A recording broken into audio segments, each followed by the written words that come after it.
Hi, this is Billy Silicano from Global Conference Television. We're out here in the bush in a beautiful and magnificent place called Zebra Lodge.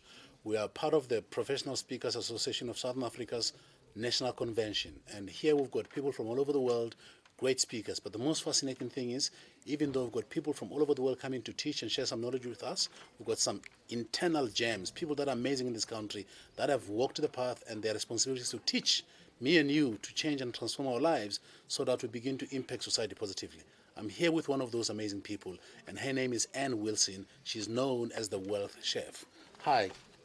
Billy, it is such a privilege to be with you right here and to be sharing at this in this beautiful place. And I absolutely agree with you. This beautiful homegrown gems, and time for us, I think, all to step up, own it, and contribute massively. Absolutely. So for the sake of our viewers who don't know who Ann is, in a very short kind of intro, just tell us who you are, where you come from, and why have you become renowned as the Wealth Chef?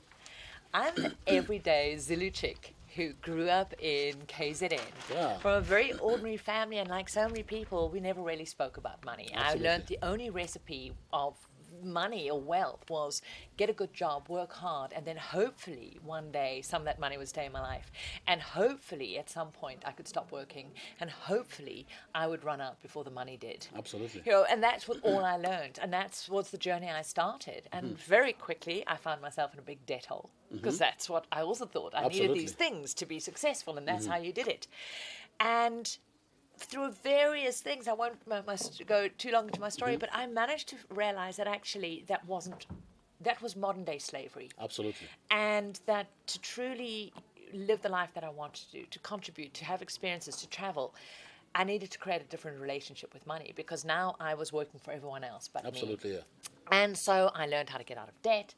And then I realized nobody pops out of the womb a financial genius. Absolutely. That actually money and learning how to keep money in my life, and then how to convert it into these things called assets so it could actually work for me, was a learned skill. I'd never learned this at school or from my Absolutely. parents. And I went, wow, maybe I can find a book, maybe I can learn. And I started this journey because, quite frankly, I wanted to get out there and do stuff. Absolutely. And I didn't want to feel vulnerable Wow. around this. And so that started my journey. And I feel very fortunate that by 38, I achieved my own financial freedom. Wow. Meaning I was at the point where I had enough of these assets that Yeah. could earn money for me, that I could choose to work or not and live the lifestyle I wanted. And that's Absolutely. really key. It's about the lifestyle I wanted, not that society said I Yes, should yes, live, yes. or the American sitcom said I should be doing, but that mine. And it was at that point that I went, great, I can do this. But then I went, wow, actually what I'd love to do, and the freedom, is help other people do Absolutely. that. Create the same, because I realized that from this point, when we've got the ultimate freedom of choice, is when we can actually bring our best into the world. Absolutely. And that we can also have that freedom of liberation around money while we're on the journey. We don't have to Absolutely. wait until we've got that Until a certain freedom place, point. because the fascinating thing is, Yeah. I always say to people, what would you do with your life if money was not an object?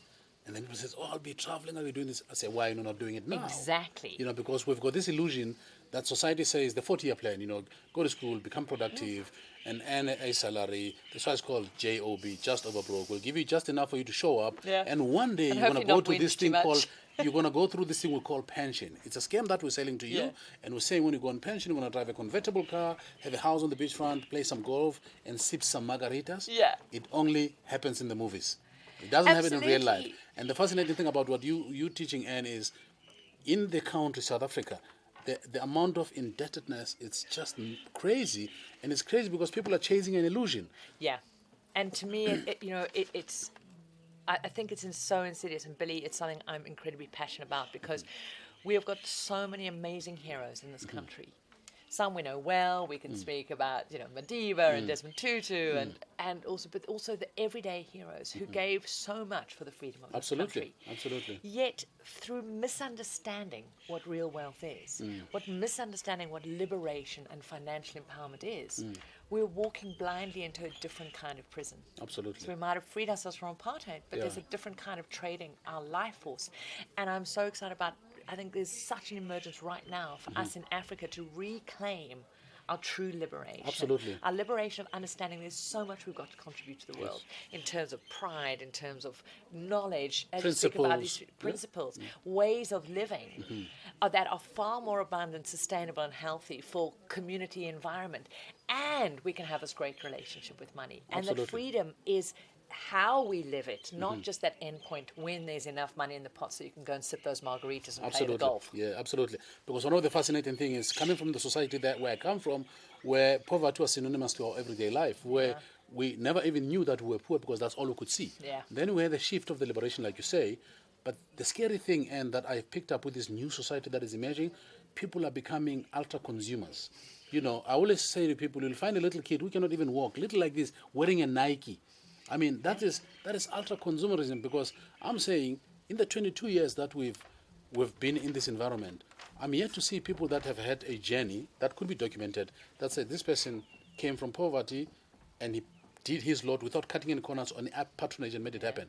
Now, how would you say is the challenge that people have with the process of money and consumerism? You know, what is the big dichotomy there? The key thing is to realize, first and foremost, and it was huge for me and now teaching thousands of people around the world, realizing that our self-worth has got no relationship to our net worth. Wow. Okay? That's a great realization. Yet the paradox is, the greater our self-worth, the faster our net worth grows. Wow. Because here, and so that is the thing, when we can start really connecting with what's my truth, what do I really want, rather than what society says I should be consuming and having in order to be lovable, good enough, you know, have great sex, get the boyfriend, you know, whatever it is. You got to drive the car to be loved or be successful. Go, what is my truth? And when I think this is a part, this rising up, this Africa rising, this, when we go, we are not broken. Yes. We don't need to take on paradigms of somewhere else in the world to be fit in. We also don't have to claim that what advertisers tell us. Now, there's nothing wrong with driving a great car, having a beautiful home, but it's when we do it from a place of confidence, knowing that I can enjoy this great outfit or wear these shoes or have this fantastic suit because I enjoy it, not because I believe I need it. Yes. In order to be something. And now we can start giving great leadership to our money. Absolutely. Because when we have that certainty about ourselves, we can then start directing our money. And ultimately, when we get it, money is the ultimate employee. Absolutely. But most people treat money as the boss. Yeah, because what I find, I mean, what you've just said reminds me of this phrase that many people say, I want to have so that I can be. And I usually say to people, no, you're never going to have.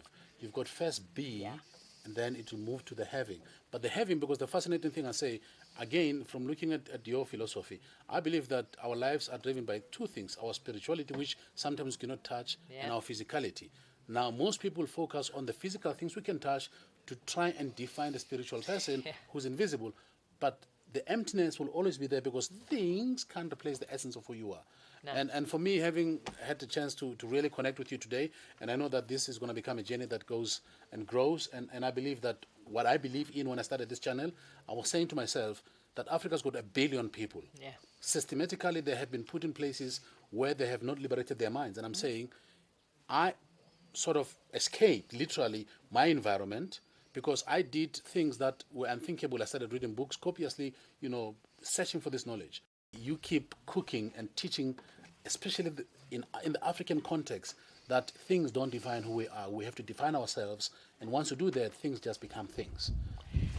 Billy, I am so looking forward to this journey, and there's so much that I know we have to share. And I think your story, the essence is there. That first spark is we need to just even believe in a possibility. Absolutely. If it's the tiniest spark, the tiniest flame, that there is another dimension, that we can actually have material abundance and spiritual abundance. It's not meant to be either or. And as Africa, there's so much we have to contribute individually. And just thank you for what you've created in this channel. Thank you very much. So on a really practical note, the first thing is, This might sound radical, but you're allowed to keep some of the money you make. In fact, you must keep some of the money you make and convert that into a thing called asset that can work for you. Because this is the first key habit to change, which what I call the break-even habit, that all the money that comes in, we believe we've got to get rid of it as quickly as possible. Keep some of the money you make and convert it into an asset that can work for you. Let your money work for you, and the rest is easy. Wealth grows.